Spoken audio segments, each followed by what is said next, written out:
Hello everyone, I'm here to walk you through on how to delete phone number on Snapchat. For you to get started, you have to tap on this Bitmoji at the top corner of your screen. Then you tap on the gear button. Then you scroll down. Then you see the part called mobile number. Then you tap.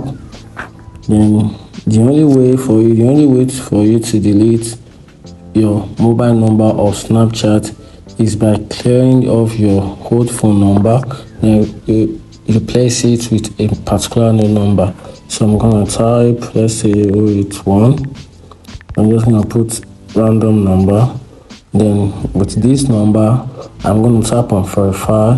Then Snapchat is gonna send you a new confirmation code. With this confirmation code, you'll be able to change your number from the old one to a new one. Thank you. Like and follow for more.